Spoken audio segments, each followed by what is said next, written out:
और इनको यह मालूम है कि जब सत्ता आपके हाथ में है तब आप न केवल मुसलमानों को न्यूट्रलाइज कर सकते हैं, बल्कि आप उनको यह एहसास भी करा सकते हैं कि आप इस देश के अंदर अगर रहना चाहते हैं तो शुद्ध तौर पर सेकंड ग्रेड नागरिकों के स्तर पर ही रहिए। जब आप 4000 साल से जातिवाद कर रहे थे, जात के नाम पे दलितों पिछड़ों को जब आप इंसान से बदतर जिंदगी दे रहे थे, तब वो जातिवाद नहीं था।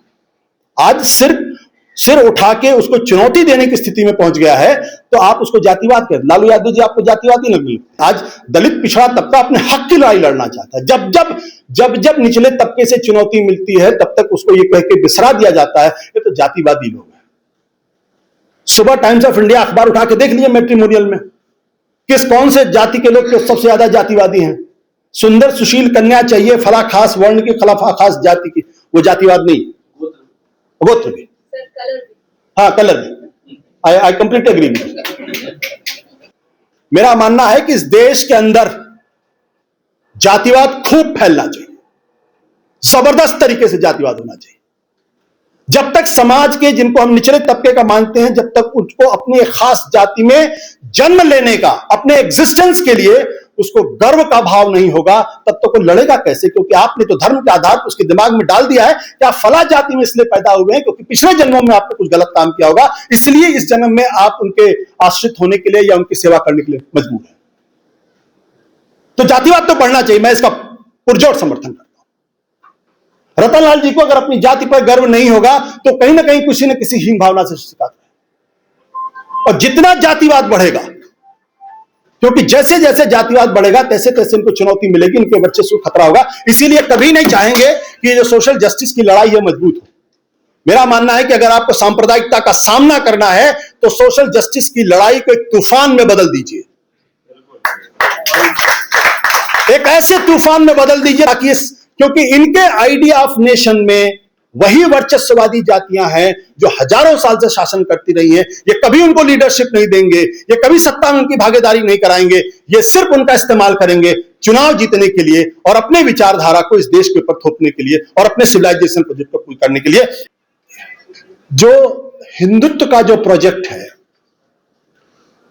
इस प्रोजेक्ट का एक ऐतिहासिक माइलस्टोन है और किसी भी हालत में बंगाल को जीतना इनके लिए एक वैचारिक मकसद था।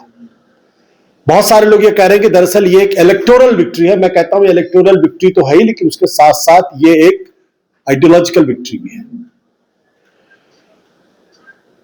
क्योंकि ये यूपी जीत लें, मध्य प्रदेश जीत लें, गुजरात जीत लें, इनको उतनी ज्यादा चिंता नहीं होती, लेकिन बंगाल ना जीत पाए, असम ना जीत पाए, जम्मू कश्मीर ना जीत पाए और नॉर्थ ईस्ट के स्टेट्स ना जीत पाए, तो इनके दिल में हमेशा एक शूल की तरीके से चुभता रहता है। क्यों? इसलिए क्योंकि जो इनकी विचारधारा का जो मूल मंत्र है, जो मूल तत्व है, जो फंडामेंटल जो एलिमेंट है, जिसके बगैर इस वैचारिकी के बारे में हम उसका ना तो अध्ययन कर सकते हैं, ना इसके स्वरूप को समझ सकते हैं और ना ही इसके खतरे को समझ सकते हैं। और ये वैचारिकी एग्जिस्ट भी नहीं करेगी अगर इसका ये मूल तत्व नहीं होगा। वो मूल तत्व दरअसल है मुसलमानों का विरोध, ईसाइयों का विरोध, और विरोध नहीं, नफरत। ये अकारण नहीं है कि भारतीय जनता पार्टी या आरएसएस का कोई भी आदमी 3 सेंटेंस बिना मुसलमान, बिना ईसाई के का नाम लिए पूरा कर ले। यह कारण नहीं, ये उनका मूल स्वभाव, मूल तत्व है। और यह भी अकारण नहीं है, हालांकि उसको उन्होंने अब किताब से बाहर कर दिया है, कि बंच ऑफ थॉट में गोलवलकर लिखते हैं हिंदुस्तान के 3 दुश्मन, मुसलमान, ईसाई और कम्युनिस्ट, 3 दुश्मन। अब कहते हैं उसको हमने अपनी किताब से बाहर कर दिया है। नेहरू जी की किताब का लिखा हुआ एक वाक्य भी आज तक विड्रॉ नहीं हुआ है। गांधी जी की लिखी हुई इबारतों में से एक शब्द विड्रॉ नहीं हुआ है। आपको अपनी किताब से विड्रॉ करना पड़ रहा है, यही अपने आप में। और उसमें भी जब गोलवलकर अपनी किताब के अंदर झांकते हैं और लिखते हैं तब वो कहते हैं कि देखिए जम्मू कश्मीर तो हमारे हाथ से लगभग चला गया है, आधा असम भी चला गया है, और बाकी जगह हिंदुस्तान के बाकी इलाकों में मिनी मिनी पाकिस्तान बन गए हैं या बन रहे हैं, और फिर उसको ये देश की एकता अखंडता के लिए एक बड़े खतरे के तौर पर पेश करते हैं। और नॉर्थ ईस्ट का भी जिक्र उसमें होता है, जब ईसाई दुश्मन के तौर पर उनको वहां पेश किया जाता है, क्योंकि जम्मू कश्मीर के अंदर मुसलमानों की मेजॉरिटी है, असम में 35% तक उनकी उपस्थिति है, और बंगाल में 28% के आसपास उनकी उपस्थिति है मुसलमानों की। इसलिए उनका जो ये प्रोजेक्ट है,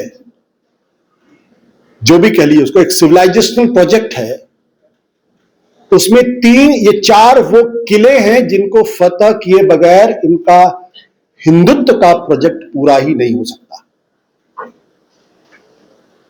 और इनको यह मालूम है कि जब सत्ता आपके हाथ में है तब आप न केवल मुसलमानों को न्यूट्रलाइज कर सकते हैं, बल्कि आप उनको यह एहसास भी करा सकते हैं कि आप इस देश के अंदर अगर रहना चाहते हैं तो शुद्ध तौर पर सेकंड ग्रेड नागरिकों के स्तर पर ही रहिए।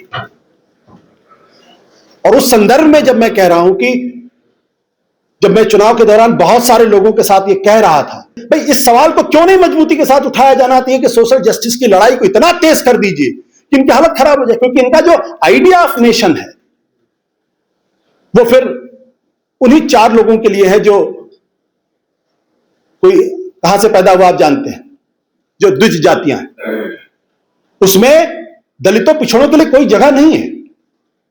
लेकिन इन्होंने एक ऐसा तिलस्म पैदा कर दिया कि दलित पिछड़ों का एक बड़ा हिस्सा भी उनके साथ जाने लगा, क्योंकि वो दूसरी पार्टियों से निराश है, या दूसरी पार्टियां उनको वो भरोसा देने में कामयाब नहीं है कि हम आपके हक की लड़ाई लड़ रहे हैं, और फिर उसको ये बहुत चालाकी के साथ जातिवाद के तौर पर बदल देते कि ये तो जातिवादी पार्टियां हैं, भयंकर तरीके से जातिवादी पार्टी, जातिवाद जातिवाद जातिवाद कर रहे हैं। इससे तो घृणित कोई चीज हो ही नहीं सकती। जब आप 4000 साल से जातिवाद कर रहे थे, जात के नाम पे दलितों पिछड़ों को जब आप इंसान से बदतर जिंदगी दे रहे थे, तब वो जातिवाद नहीं था। आज सिर उठा के उसको चुनौती देने की स्थिति में पहुंच गया है, तो आप उसको जातिवाद कर। लालू यादव जी आपको जातिवादी लगने लगते हैं, मुलायम सिंह यादव, अखिलेश यादव जातिवादी हो जाते हैं, क्योंकि वो अपने हक की लड़ाई, आज दलित पिछड़ा तबका अपने हक की लड़ाई लड़ना चाहता है। जब निचले तबके से चुनौती मिलती है, तब तक उसको ये कह के बिसरा दिया जाता है ये तो जातिवादी लोग हैं। सुबह टाइम्स ऑफ इंडिया अखबार उठा के देख लीजिए मैट्रिमोनियल में कौन से जाति के लोग सबसे ज्यादा जातिवादी हैं। सुंदर सुशील कन्या चाहिए फला खास वर्ण की, खलाफा खास जाति की, वो जातिवाद नहीं, गोत्र भी, हाँ कलर भी। I completely agree with.